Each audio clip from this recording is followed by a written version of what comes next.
안녕하세요. 귀한 시간, 하나님의 은혜가 가득한 이야기를 나누기 위해 찾아주신 여러분 모두를 진심으로 환영합니다. 오늘 우리가 함께 나눌 이야기가 여러분의 마음에 깊은 울림과 위로를 전하길 소망합니다. 잠시 시간을 내어 이 채널을 구독하고 좋아요를 눌러주신다면 더 많은 분들에게 이 희망의 메시지가 전달될 수 있을 것입니다. 여러분의 작은 손길 하나하나가 누군가에게는 큰 빛이 될 수 있음을 믿습니다. 이 영상을 공유하는 여러분의 삶에 하나님의 크신 축복이 함께하시기를 기도합니다. 우리 인생에서 예고 없이 찾아오는 고난의 순간, 여러분은 어떻게 맞이하시나요? 평온했던 일상이 한순간에 무너져 내리는 경험 앞에서 우리는 과연 굳건히 서 있을 수 있을까요? 오늘 저는 모든 것이 완벽하다고 믿었던 한순간 삶의 벼랑 끝으로 내몰렸던 한 목회자의 놀라운 간증을 여러분과 나누려 합니다. 이것은 단순히 한 개인의 투병기가 아니라 가장 깊은 절망의 골짜기에서 어떻게 가장 찬란한 은혜의 빛을 발견하게 되는지에 대한 이야기입니다. 이야기는 10년 전 추수감사절 아침에 시작됩니다. 그날 아침 저는 제 아내가 주방에서 음식을 준비하는 소리에 잠을 깼습니다. 장모님 댁에 가져갈 추수감사절 음식을 정성껏 만들고 있었죠. 저도 돕기 위해 일어나 아내에게 무엇을 하면 될지 물었고, 아내는 당시 생후 6개월이었던 막내딸 노라에게 젖병을 물려달라고 부탁했습니다. 저는 노라를 안고 젖병을 물린 뒤 등을 두드려 트림을 시켰습니다. 그리고 아이들이 좋아하는 문틀에 매달아두는 스프링 그네에 아이를 앉혔죠. 아이는 신나게 방방 뛰며 웃었고 첫째와 둘째 아이는 소파에 앉아 만화 영화를 보고 있었습니다. 모든 것이 평화롭고 완벽한 전형적인 행복한 가정의 아침 풍경이었습니다. 하지만 그 평화는 오래가지 않았습니다. 저는 아이들을 바라보다가 제 의자에 앉으려던 순간 정신을 잃고 말았습니다. 제 기억은 거기서 끊겼습니다. 다시 눈을 떴을 때 저는 병원 침대 위에 누워 있었습니다. 한두 시간쯤 지났을까요? 저는 제 두 아이 앞에서 의식을 잃고 쓰러지는 대발작을 일으켰다고 했습니다. CT 촬영 결과 의사들은 제 오른쪽 전두엽에서 무언가 그림자 같은 것이 발견되었다며 정밀 검사를 위해 MRI를 찍어야 한다고 말했습니다. MRI 검사가 끝나고 한 의사가 제 침대 곁으로 작은 의자를 최대한 가까이 끌어당겨 앉았습니다. 그리고는 차분하지만 단호한 목소리로 말했습니다. 오른쪽 전두엽에 종양이 있습니다. 신경외과 전문의와 상담을 하셔야겠습니다. 그 순간 저는 그 말의 무게를 제대로 실감하지 못했던 것 같습니다. 발작을 일으키면서 혀를 심하게 깨물어 통증이 심했고 온 가족이 하루 종일 병원에서 저 때문에 고생하고 있다는 생각에 그저 빨리 퇴원하고 싶다는 마음뿐이었습니다. 저는 낙관적인 사람이거든요. 신경외과 의사를 만나서 약 좀 처방받고 종양을 그냥 지켜보면 되겠지라고 대수롭지 않게 생각했습니다. 그렇게 며칠 후 우리는 이 분야에서 가장 경험이 많다는 2명의 의사 중 한 분을 찾아갔습니다. 뇌수술 같은 중대한 수술에 신참 의사를 원할 사람은 아무도 없지 않겠습니까? 저는 수술은 하지 않을 거라고 확신하며 진료실로 들어갔습니다. 하지만 의사는 제 MRI 사진을 스크린에 띄우자마자 단호하게 말했습니다. 상태가 좋지 않습니다. 금요일에 절제 수술 일정을 잡았습니다. 목요일에 발작을 일으키고 불과 닷새 만인 다음 주 화요일에 들은 말이었습니다. 의사는 덧붙였습니다. 뇌종양이 생기더라도 오른쪽 전두엽에 생긴 건 그나마 다행입니다.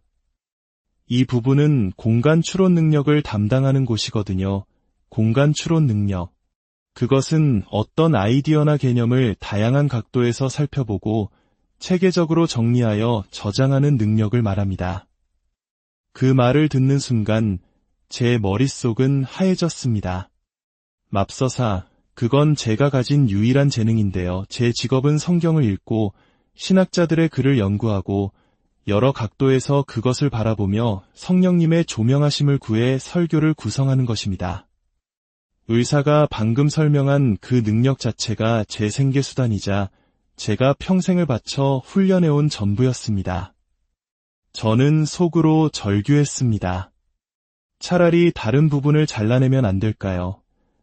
진료실을 나오는 제 마음은 혼란 그 자체였습니다.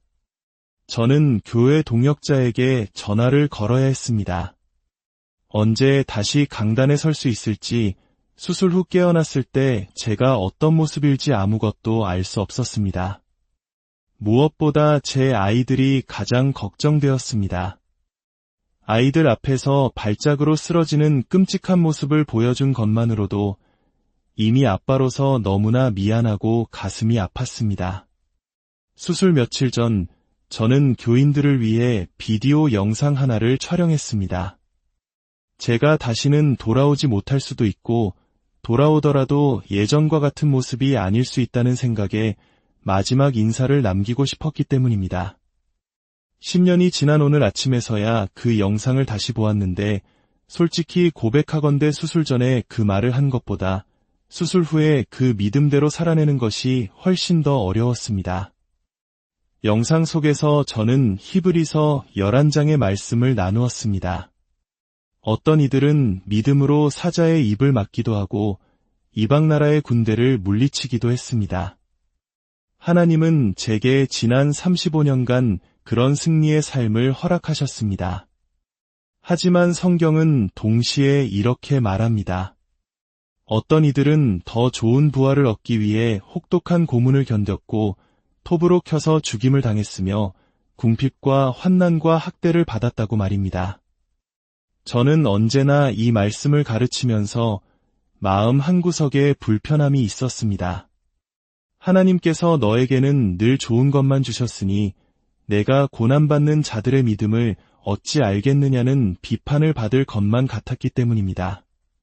그런데 이제 하나님께서 제게 그 기회를 주셨습니다. 더 이상 세상적인 기준으로 큰 승리가 아닌 상황 속에서 오직 하나님 한 분만으로 충분하다는 것을 제 삶으로 증명할 기회를 말입니다. 이제 저는 이 고난 속에서도 주님을 찬양하고 그분의 이름을 높여야만 합니다. 물론 저도 눈물을 흘렸고 아이들을 끌어안고 아내에게 입맞추며 기도했습니다. 저 역시 70살이 되어 손주들과 커피를 마시고 싶고 딸의 손을 잡고 결혼식장에 들어가고 싶고 아들이 저보다 훨씬 훌륭한 운동선수로 자라는 것을 보고 싶습니다. 하지만 그 어떤 것도 그 어떤 세상의 기쁨도 하나님보다 더 나을 수는 없습니다. 저는 모든 것을 잃을 수도 있는 벼랑 끝에 서서 바로 지금 이 순간 이 사실을 고백합니다. 마침내 수술날이 되었고 거의 9시간에 걸친 대수술이 진행되었습니다. 수술은 성공적으로 끝났지만 후유증이 남았습니다. 제 얼굴에서는 기쁨도 슬픔도 표현할 수 없는 무표정한 상태가 지속되었습니다. 감정 표현이 풍부했던 저를 알던 모든 사람들은 그런 제 모습을 보며 무척이나 힘들어했습니다. 농담을 해도 얼굴은 굳어 있었고 누가 방에 들어와도 알아채지 못할 때도 많았습니다. 공간 추론 능력에도 문제가 생겨 재활치료를 받아야 했습니다. 재활치료사가 칼, 포크, 전기톱 중에 관련 없는 물건은 무엇일까요? 라고 물었을 때 제 머릿속에서는 세 개 다 무언가를 자르는 도구인데 모두 관련 있잖아라는 생각만 맴돌았습니다.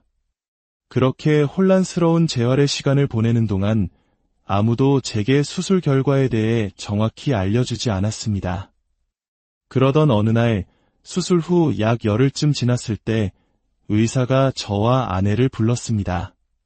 그리고는 가족분들도 함께 오시는 게 좋겠습니다. 라고 말했습니다. 불길한 징조였죠. 응원단이 필요하다는 건 결코 좋은 소식이 아니라는 것을 당시 온전치 못한 뇌로도 직감할 수 있었습니다. 의사는 작은 종이 한 장을 들고 말했습니다. 종양 조직을 검사한 결과 역형성 희소돌기아 교세포종 3등급으로 진단되었습니다. 치료가 불가능한 악성 뇌종양의 한 종류입니다. 그 순간 제 발밑의 땅이 꺼지는 것 같았습니다. 의사는 제게 남은 시간을 직접 말해주지 않았지만 나중에 알게 된 기대 수명은 2년에서 3년이었습니다. 머릿속에서는 계산이 시작되었습니다. 제 나이가 아니라 제 아이들의 나이를 계산했습니다. 내가 없으면 우리 딸은 몇 살이지? 아들은? 막내는? 하나님, 정말입니까? 저는 필사적으로 성경 구절을 떠올리며 추락하는 마음을 붙잡으려 애썼습니다. 제가 그토록 열심히 설교했던 고난의 의미에 대한 모든 말씀들이 공허하게 흩어지는 것 같았습니다. 그동안 저는 교인들이 고난을 잘 이겨내도록 준비시킨다고 생각했지만 실은 하나님께서 이 모든 일을 통해 바로 저를 준비시키고 계셨던 것입니다. 그해 크리스마스에는 마치 북유럽에 사는 것처럼 눈이 펑펑 쏟아졌습니다. 저는 크리스마스 이브 예배에 참석하기 위해 처음으로 집을 나섰습니다. 예배당 맨 뒷자리에 앉아 저는 내내 서럽게 흐느껴 울었습니다. 이것이 나의 마지막 크리스마스일까? 라는 생각 때문이었습니다. 하지만 성육신에 대한 찬송가 가사들은 죽음의 문턱에 서 있는 제게 그 어느 때보다 더 큰 의미로 다가왔습니다. 집으로 돌아온 후에도 혼란스러운 시간은 계속되었습니다. 어딜 봐도 상실감뿐이었습니다. 아내의 얼굴을 보는 것조차 너무나 고통스러웠습니다. 약물 부작용으로 감정 기복이 극심해져서 TV에서 슬픈 광고만 나와도 아기처럼 흐느껴 울었습니다. 저는 단단한 반석 위에 다시 발을 딛기만을 간절히 기다렸습니다. 수술 6주 후부터는 5일간의 방사선 치료와 저용량 항암 치료가 시작되었습니다. 35살에 건강했던 제 몸은 치료를 잘 견뎌내는 듯했습니다. 방사선 종양 전문의가 모낭이 정말 튼튼하시네요. 라고 칭찬할 정도였으니까요. 하지만 바로 다음날 낮잠을 자고 일어나니 베개에 머리카락이 한 움큼 빠져 있었습니다. 저는 어린아이들이 놀라지 않도록 머리를 미는 것조차 즐거운 놀이처럼 만들어야 했습니다. 정해진 답이 없는 낯선 길을 매일같이 헤쳐나가야만 했습니다. 한 달간의 휴식 후 저는 첫 고용량 항암 치료를 시작했습니다. 그리고 그 약은 저를 완전히 무너뜨렸습니다. 저는 태생적으로 우울한 사람이 아니었지만 약물은 저를 깊은 우울증의 늪으로 밀어넣었습니다. 심지어 제가 정말 크리스천이 맞는지 의심하기까지 했습니다. 제가 왜 이렇게까지 제 고통스러운 여정을 자세히 나누고 있는지 궁금하실 겁니다. 전도서 7장 2절은 이렇게 말합니다. 잔치집에 가는 것보다 초상집에 가는 것이 나으니 모든 사람의 끝이 이와 같이 됨이라. 살아있는 자는 이것을 그의 마음에 둘지어다. 또한 모세는 시편 90편 12절에서 이렇게 기도합니다. 우리에게 우리날 계수함을 가르치사 지혜로운 마음을 얻게 하소서. 저는 이 고통의 시간을 통해 성령 하나님께서 제게 가르쳐 주신 두 가지 큰 깨달음을 얻었습니다. 첫 번째 깨달음은 이것입니다. 하나님께서 제게 암을 주신 것은 아니지만 그분은 제 고통 속에서 강력하게 일하셨다는 것입니다. 저는 이 세상의 고통과 망가짐이 세 가지 근원에서 온다고 믿습니다. 첫째는 죄가 이 세상에 들어오면서 우주 전체가 깨어졌기 때문입니다. 그로 인해 우리의 DNA와 유전자까지도 불완전해졌습니다. 둘째는 우리 자신이나 다른 사람의 죄악된 선택이 낳은 결과 때문입니다. 셋째는 영적인 존재, 즉 악마의 활동 때문입니다. 제게 일어난 일이 이 셋 중 무엇 때문이었는지는 저도 모릅니다. 그것은 중요하지 않습니다. 하지만 제가 분명히 아는 것은 예과 의사들이 제 생명을 위협하는 물리적인 종양을 제거하는 동안 하나님께서는 제 영혼 속에서 저를 죽음으로 이끄는 영적인 종양을 제거하는 수술을 하고 계셨다는 사실입니다. 의사들이 제 몸속의 암세포를 죽이기 위해 독한 약물을 주입하는 동안 성령께서는 제 영혼을 병들게 하고 파괴하려는 교만과 위선이라는 치명적인 영적 암세포들을 죽이고 계셨습니다. 한 가지 예를 들겠습니다. 크리스마스 시즌, 저는 운전도 할 수 없고 혼자 있을 수도 없는 상태로 소파에 앉아 있었습니다. 거실 벽난로 위에는 지인들이 보낸 크리스마스 카드들이 가득했습니다. 그중 한 카드에는 늘 아내를 속이고 딸들에게 언어폭력을 일삼는 한 남자의 가족 사진이 있었습니다. 저는 그 사진을 보며 분노했습니다. 하나님, 왜 저런 사람이 아니라 저입니까? 저 사람은 앞으로도 잘 살 텐데 왜 하필 저냐고요. 바로 그 순간 성령께서 제 마음에 누가복음 15장의 탕자의 비유를 떠올리게 하셨습니다. 그리고 말씀하셨습니다. 너는 지금 큰아들과 같구나. 내가 저 사람의 인생에서 무슨 일을 하고 있는지 내가 어찌 알겠느냐? 너는 내가 그의 삶에 역사할 것을 기뻐해야 하지 않겠느냐? 어찌하여 너 자신과 그를 비교하느냐? 너희 둘 다 죄인이다. 내가 그보다 나은 것이 무엇이냐?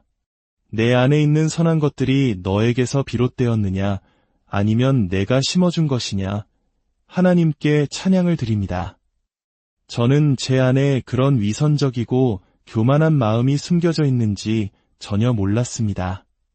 만약 누군가 제게 그런 마음이 있냐고 물었다면 저는 단호하게 부인했을 것입니다. 하지만 하나님께서는 이 고통을 통해 제가 볼 수 없었던 제 영혼 깊은 곳의 죄악을 드러내시고 제거하셨습니다. 두 번째 깨달음은 이것입니다. 저는 이 모든 경험을 통해 제 삶이 더욱 의미 있기를 갈망하게 되었습니다. 빌립보서 3장 12절에서 14절은 이렇게 말합니다. 내가 이미 얻었다 함도 아니요 온전히 이루었다 함도 아니라 오직 내가 그리스도 예수께 잡힌 바 된 그것을 잡으려고 달려가노라. 형제들아, 나는 아직 내가 잡은 줄로 여기지 아니하고 오직 한 일 즉 뒤에 있는 것은 잊어버리고 앞에 있는 것을 잡으려고 푯대를 향하여 그리스도 예수 안에서 하나님이 위에서 부르신 부름의 상을 위하여 달려가노라. 이 구절에서 가장 중요한 핵심은 그리스도 예수께 잡힌 바 된 그것이라는 표현입니다. 우리가 그리스도를 붙잡은 것이 아니라 그리스도께서 먼저 우리를 붙잡아 주셨습니다. 이 세상이 창조되기도 전에 삼위일체 하나님께서 부족하고 연약한 우리를 붙잡으시고 이 사람은 내 것이다. 내가 그를 사랑한다 라고 선포하셨습니다. 이것이 바로 기독교의 출발점입니다. 우리의 노력이 아니라 그리스도께서 우리를 붙잡아 주셨다는 사실입니다. 이 사실을 깨달을 때 우리는 비로소 뒤에 있는 것을 잊어버릴 수 있습니다. 우리 중 얼마나 많은 이들이 과거의 실패와 상처에 발목 잡혀 살아갑니까? 사탄은 우리의 과거를 상기시키며 속삭입니다. 너는 또 넘어질 거야. 넌 원래 그런 인간이야. 하지만 그리스도께서 우리를 붙잡아 주셨다는 것을 기억할 때 우리는 그 모든 거짓말로부터 자유로워질 수 있습니다. 아버지가 당신에 대해 뭐라고 말했든 과거에 얼마나 큰 실수를 저질렀든 그것은 더 이상 중요하지 않습니다. 그리고 우리는 앞에 있는 것을 잡으려고 달려갈 수 있습니다. 우리 앞에 놓인 것은 영원토록 계속해서 더해지는 기쁨입니다. 이 땅에서의 가장 낮은 순간조차 만년 후 영원의 관점에서 보면 아주 작은 점처럼 보일 것입니다. 그렇다고 지금의 고통이 작다는 의미는 아닙니다. 지금은 에베레스트 산처럼 거대하게 느껴지지만 영원한 기쁨의 소망 안에서 우리는 그것을 이겨낼 힘을 얻게 됩니다. 마지막으로 우리는 위에서 부르신 부름의 상을 향해 나아갑니다. 이는 더 이상 우리 자신의 연약함과 부족함의 시선을 고정하는 것이 아니라 우리를 부르시는 하나님께 시선을 드는 것을 의미합니다. 그렇습니다. 우리는 연약하고 또 실수할 것입니다. 하지만 하나님은 우리가 십자가로 나아가기 전부터 그 모든 것을 알고 계셨습니다. 눈을 들어 하나님을 바라보십시오. 그분은 당신을 사랑하십니다. 당신을 향한 그분의 부르심을 따라 담대히 나아가십시오. 오늘 이야기를 듣는 분들 중에는 지금 깊은 고난의 시간을 보내고 있는 분들이 계실 것입니다. 혹은 과거의 상처로 인해 하나님에 대한 원망과 쓴뿌리를 품고 있는 분들도 계실 것입니다. 저는 여러분을 위해 기도하고 싶습니다. 하나님은 우리의 슬픔을 결코 낭비하지 않으십니다. 그분은 우리의 모든 눈물을 기억하십니다. 어거스틴은 이 땅에서의 삶을 스테인드 글라스 창문에 얼굴을 바싹대고 있는 것과 같다고 말했습니다. 우리 눈에는 깨진 유리 조각과 희미한 색깔만 보이지만 하나님께서는 그 모든 조각들이 모여 만들어질 위대하고 아름다운 전체 그림을 보고 계십니다. 언젠가 우리는 그 그림을 보며 기뻐하게 될 것입니다. 또한 팀 켈러 목사님은 이렇게 말했습니다. 만약 당신이 하나님이 아시는 모든 것을 안다면 당신은 당신의 기도가 지금 응답된 방식과 똑같이 응답되기를 원했을 것이다. 우리가 다 이해할 수 없을지라도 하나님은 선하시다는 것을 신뢰하십시오. 그 선하심의 증거는 온 세상에 가득합니다. 십자가를 바라보십시오. 우리를 향한 그분의 사랑을 의심하지 마십시오. 이제 함께 기도하겠습니다. 하나님 아버지, 저희의 삶 가운데 함께 하시는 은혜에 감사드립니다. 지금 극심한 고통의 계절을 보내고 있는 당신의 자녀들을 위해 기도합니다. 오늘 그들에게 당신의 선하심과 은혜를 깨닫게 하시고 당신의 자비하심을 기억하게 하여 주시옵소서. 상실감으로 인해 힘겨워하는 이들에게 하늘의 평강을 부어주시고 주님 앞에 모든 것을 쏟아놓고 당신의 위로를 경험하게 하옵소서. 우리가 연약하고 혼란스러워할 때 정죄가 아닌 긍휼로 우리를 만나주시는 주님의 사랑에 감사드립니다. 우리의 삶이 어떤 계절, 어떤 시간에 놓여 있든지 오직 주님의 아름다운 이름을 찬양하게 하옵소서. 예수 그리스도의 이름으로 기도드립니다. 아멘. 오늘 이야기가 여러분의 마음에 작은 위로와 희망이 되었기를 바랍니다. 이 메시지를 주변에 사랑하는 이들과 함께 나누어 주십시오. 여러분을 통해 하나님